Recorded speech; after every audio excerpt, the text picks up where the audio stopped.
اللهم لك أسلمت، اللهم بك آمنت، ربي وعليك توكلت، فاغفر لي ما قد أسررت واغفر لي ما قد أعلنت. يا الله يا الله يا الله. جئت أصلي وبقلبي أتضرع شوقا ربي، فتقبلني يا ذا المنى وارحمني واغفر ذنبي. يا الله يا الله يا الله. وبقربك أحيا عمري بعباداتي وبفكري وبعلمي أنا أنصر ديني، ربي يسر لي أمري. يا الله يا الله يا الله. من لي غيرك يا رحمن يسمع صوتي يا منان، فيجيب دعائي يعطيني يغمر قلبي بالإحسان. يا الله يا الله يا الله. إني مشتاق للقاك يا رباه جل علاك، أدخلني يا رب الجنة وارزقني عفوك ورضاك. يا الله يا الله يا الله.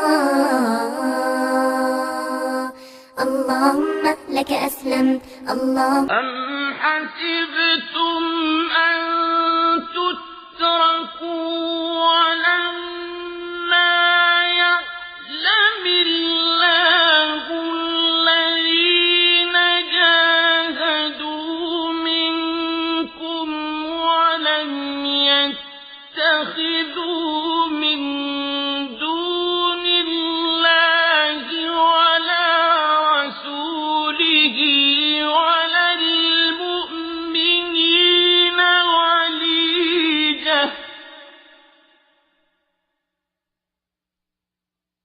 والله خبير بما تعملون.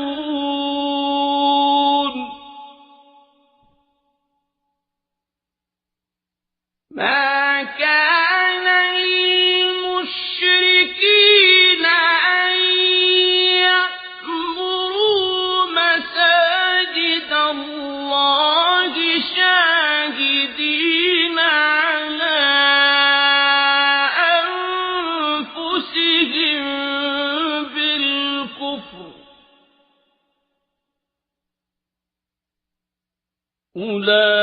أولئك حبطت أعمالهم وفي النار هم خالدون.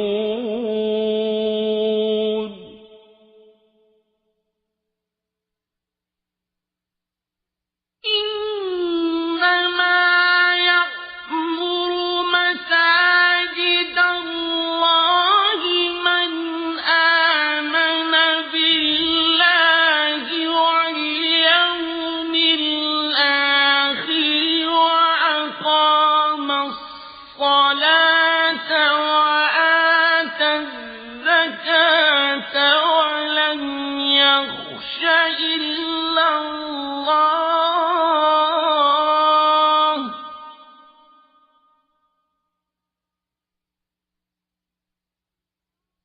وأقام الصلاة وآتى الزكاة ولم يخش إلا الله، فعسى أولئك أن يكونوا من المهتدين.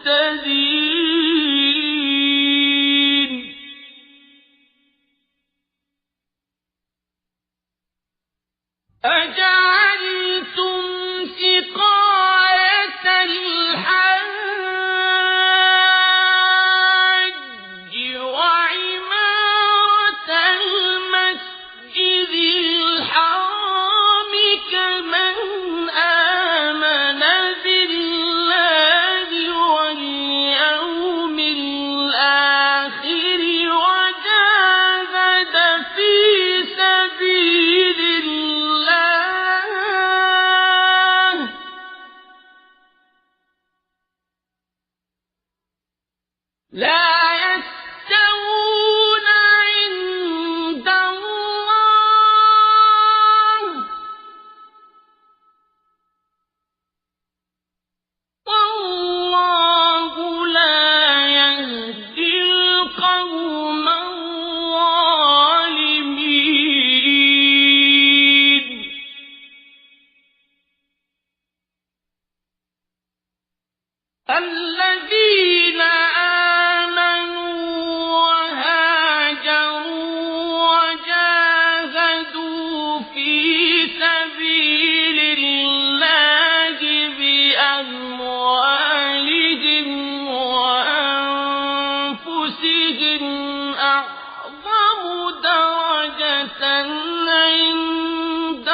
وأولئك هم الفائزون.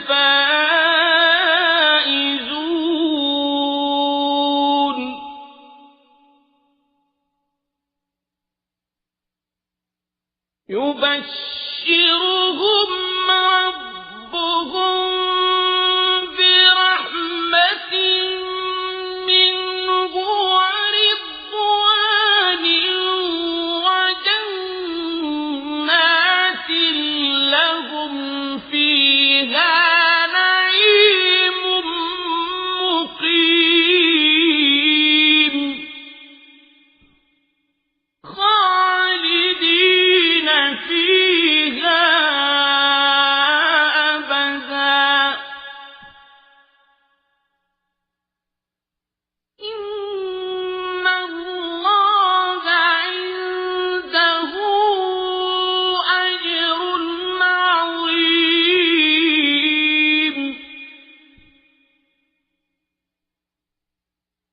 يا أيها الذين آمنوا لا تتخذوا آباءكم وإخوانكم أولياء إن استحبوا الكفر على الإيمان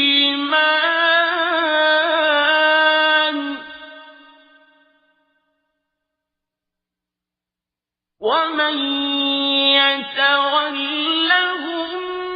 منكم فأولئك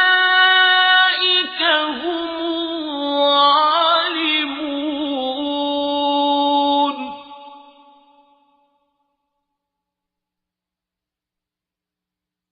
قل إن كان آباؤكم وأبناؤكم وإخوانكم وأزواجكم وعشيرتكم وأموال اقترفتموها وتجارة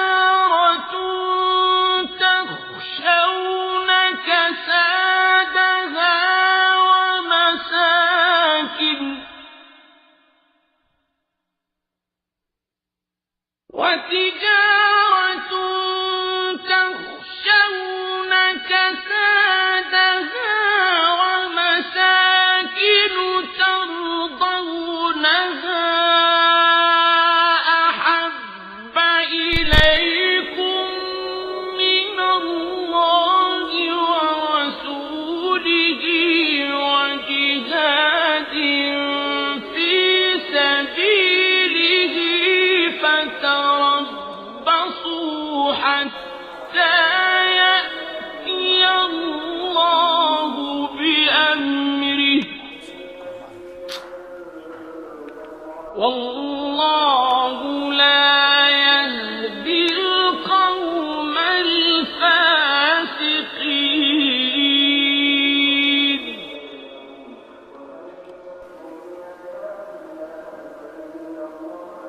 لقد نصركم الله في مواطن كثيرة ويوم حنين إذ أعجبتكم كثرتكم فلم تغن عنكم شيئا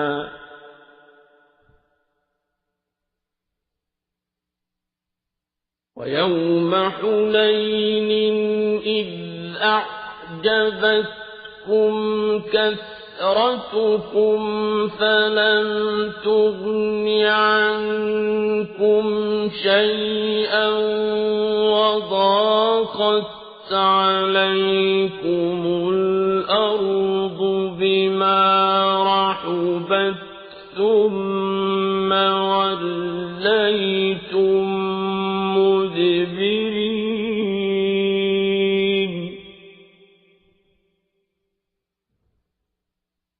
ثم سكينته على رسوله وعلى المؤمنين وأنزل جنودا لم تروها وعذب الذين كفروا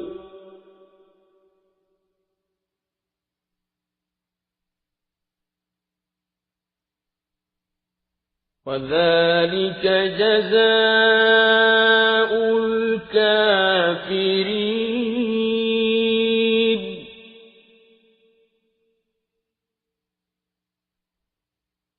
ثم يتوب الله من بعد ذلك على من يشاء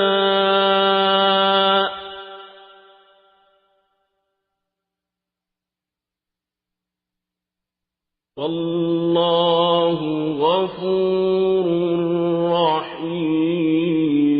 رحيم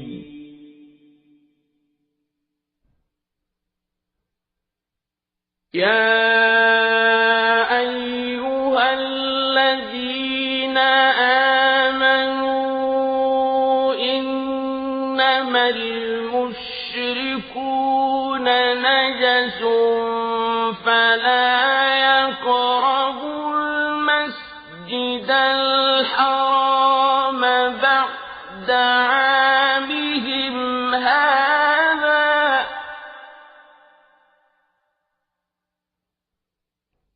وإن خفتم عيلة فسوف يغنيكم الله من فضله أم حسبتم أن تتركوا ولما يعلم الله الذين جاهدوا منكم ولم يتخذوا من دون الله ولا رسوله ولا المؤمنين وليجة والله خبير بما تعملون ما كان للمشركين أن يأمروا مساجد الله شاهدين على أنفسهم بالكفر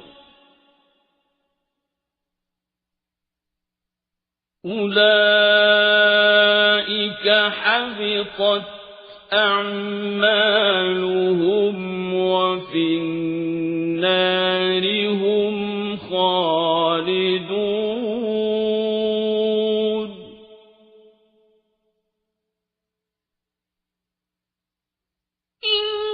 إنما يأمر مساجد الله من آمن بالله واليوم الآخر وأقام الصلاة وآتى الزكاة ولم يخش إلا الله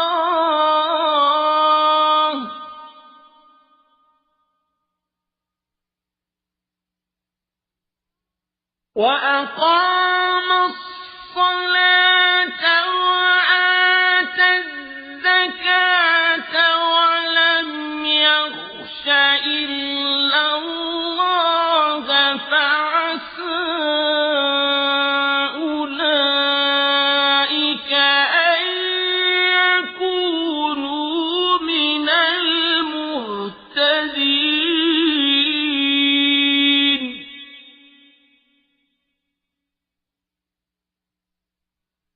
أجعلتم سقاية الحاج وعمارة المسجد الحرام كمن آمن بالله واليوم الآخر وجاهد في سبيل الله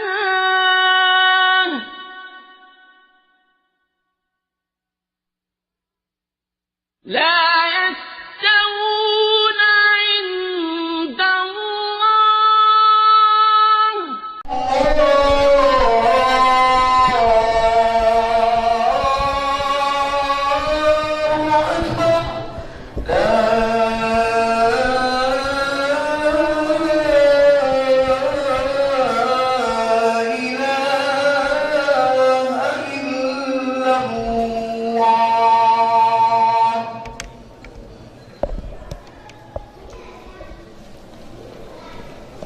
نستعينه ونستغفره ونعوذ بالله من شرور أنفسنا ومن سيئات أعمالنا من يهده الله فلا مضل له ومن يضلل فلا هادي له وأشهد أن لا إله إلا الله وحده لا شريك له وأشهد أن محمدا عبده ورسوله يا أيها الذين آمنوا اتقوا الله حق تقاته ولا تموتن إلا وأنتم مسلمون يا أيها الناس اتقوا ربكم الذي خلقكم من نفس واحدة وخلق منها زوجها وبث منهما رجالا كثيرا ونساء واتقوا الله وهي منطلق المسلمين ومركز قيادتهم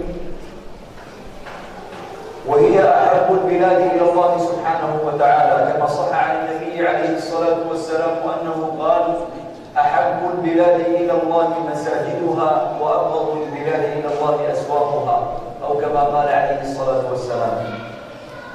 فالمسجد هو بيت الله في الأرض يجتمع فيه المسلمون من أجل الصلاة والذكر وقراءة القرآن والدعاء يتعارف المسلمون بعضهم بعضا ويتآخون فيما بينهم فيه يقومون لله سبحانه وتعالى فيه متعبدين تاركين وراءهم أمر الدنيا ولهوها.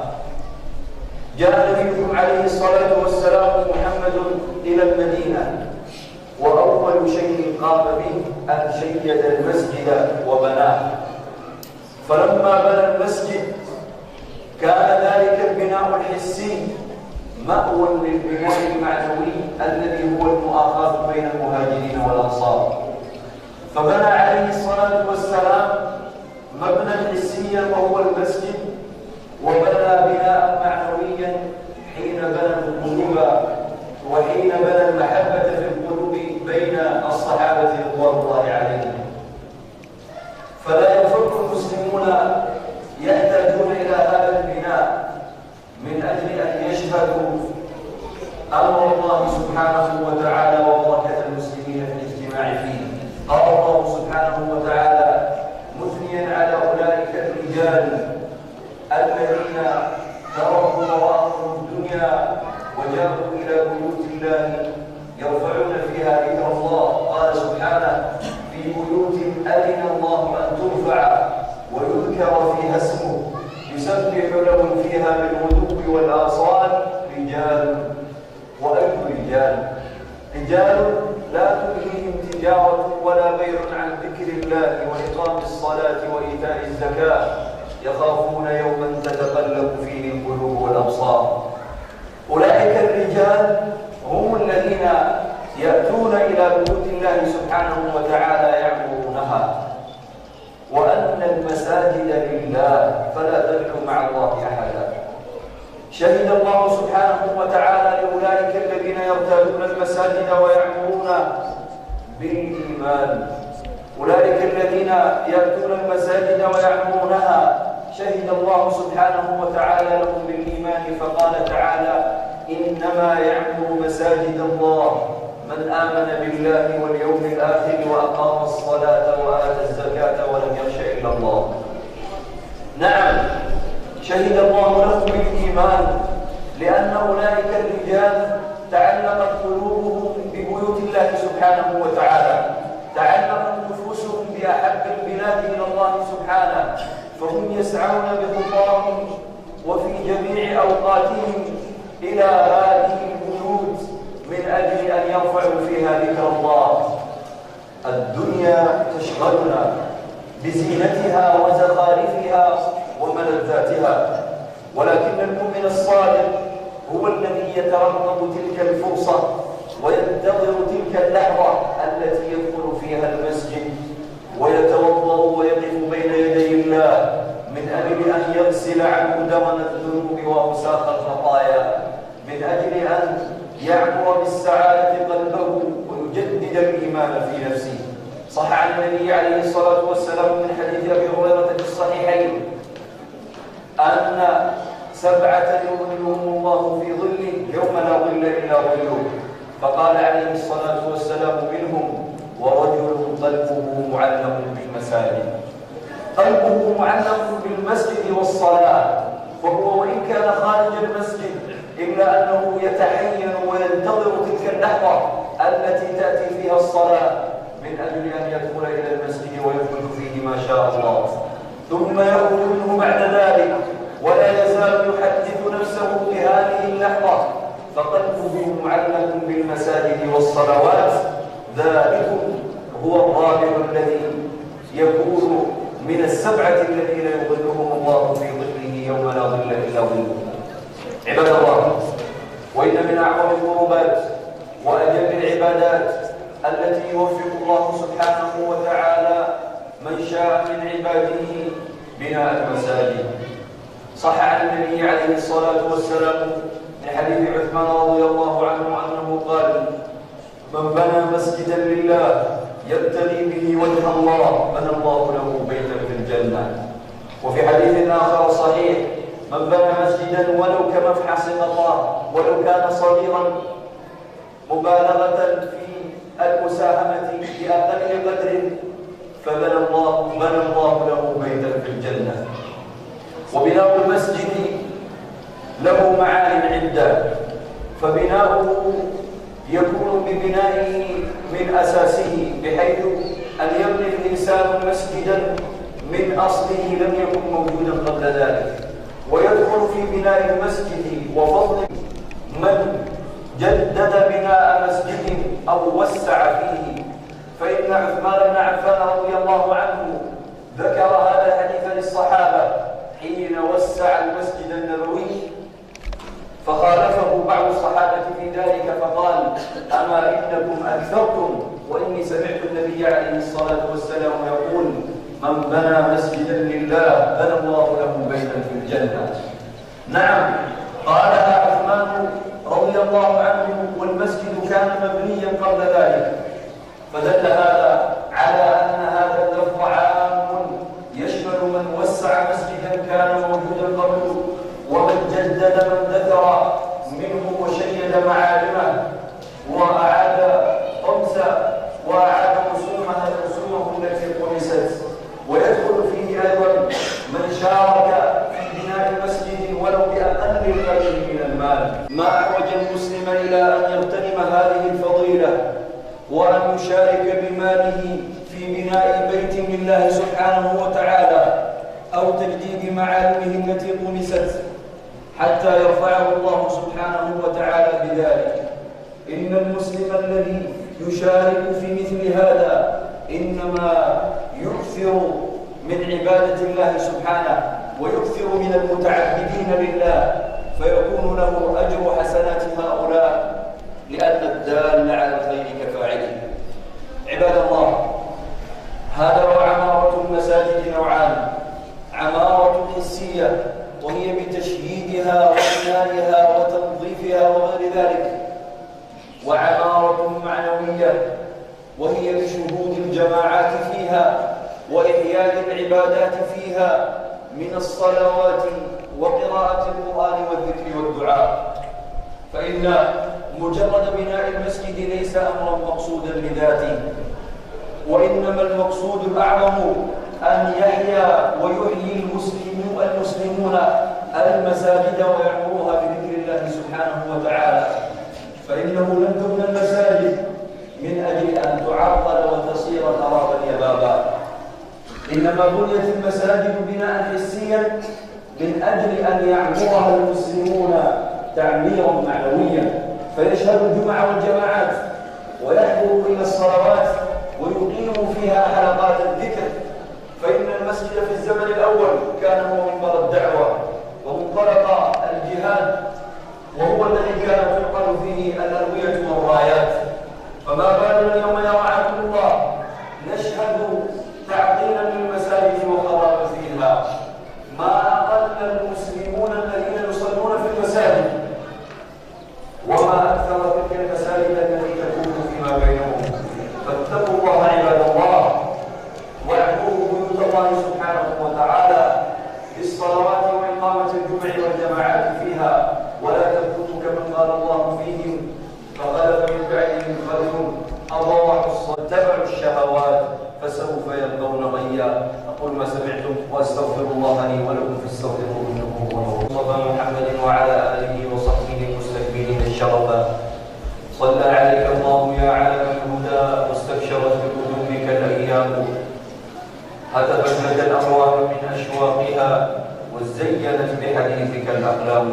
عباد الله، إن عناية المسلم بالمسجد عناية بالغة دليل على صدق إيمانه، فينبغي أيها المسلم ألا يكون حقك من المساجد مجرد حضور بعض الأوقات فيها، بل ينبغي على كل مسلم أن يكون له مساهمة في بيوت الله سبحانه وتعالى، إما أن تساهم في بنائها وتشييدها إن استطعت على ذلك ولو بأقل القليل، وإما أن يبادر المسلمون وخاصة في الأحياء السكنية بأن يكون هذا الحي من بينهم جماعة يقومون بأمر المساجد، جماعة تعتني بالمسجد من حيث تنظيفه وتبخيره وتعطيره، من حيث العناية بأمره وكف أذى الناس عنه، من حيث الكفالة لمن يرعى أمر المسجد من إمام ومن مؤذن وغير ذلك. فإن لم تقوموا أنتم بهذا الواجب فهل تنتظرون أن يأتيكم من الخارج أناس آخرون يقومون بمثل هذا؟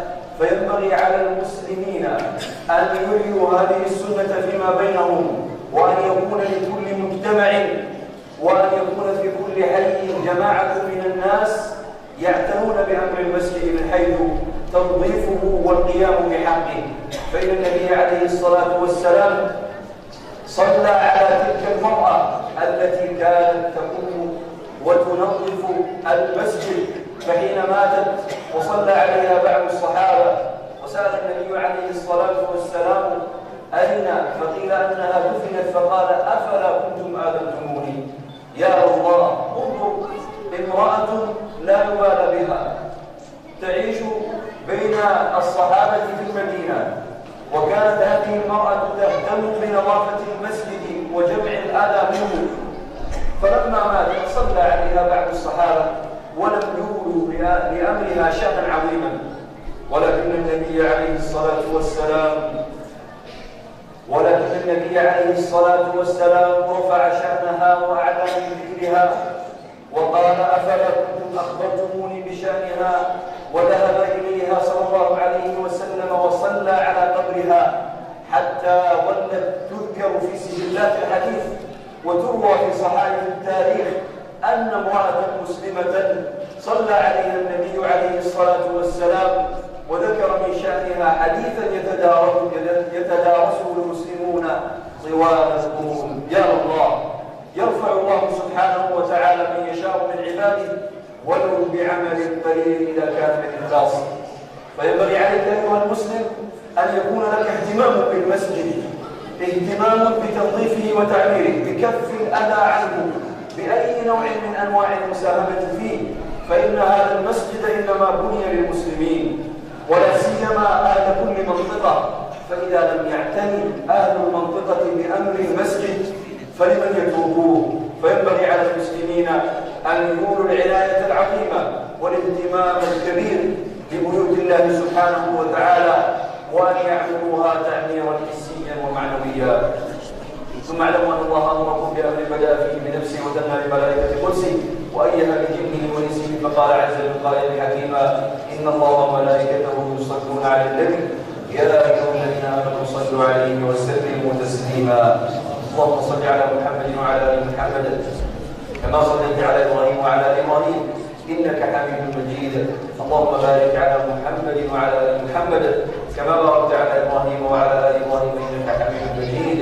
اللهم أعز الإسلام والمسلمين وأذل الشرك والمشركين ودمر أعداء الدين. اللهم أعز الإسلام والمسلمين وأذل الشرك والمشركين ودمر أعداء الدين. اللهم أعز الإسلام والمسلمين وأذل الشرك والمشركين ودمر أعداء الدين.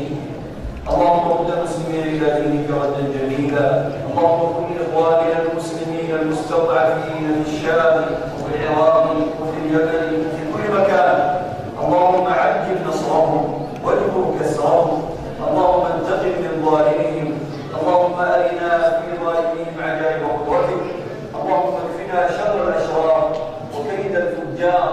اللهم من أراد بلادنا وبلاد المسلمين بسوء فاجعل كيده في نحره واجعل تدبيره تدميرا واكفنا شر الأشرار يا عزيز يا جبار. اللهم جدد الإيمان في قلوبنا واستعملنا لما تحب وترضى وجنبنا سخطك وما تأبى. ربنا ظلمنا أنفسنا وإن لم تغفر لنا وترحمنا لنكونن من الخاسرين. سبحان ربك رب العزة عما يصفون وسلام على المرسلين والحمد لله رب العالمين.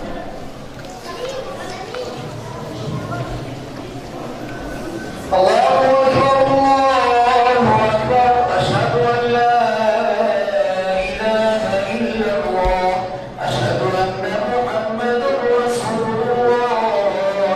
حي على الصلاة حي على الفلاح قد قامت الصلاة قد قامت الصلاة. الله أكبر الله أكبر لا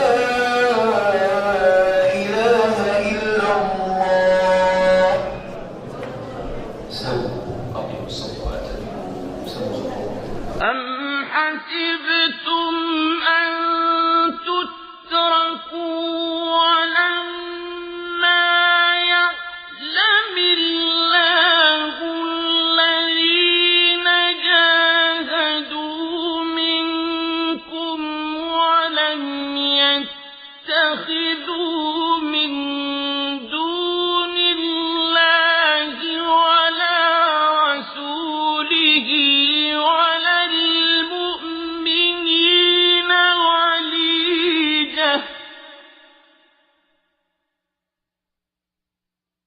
والله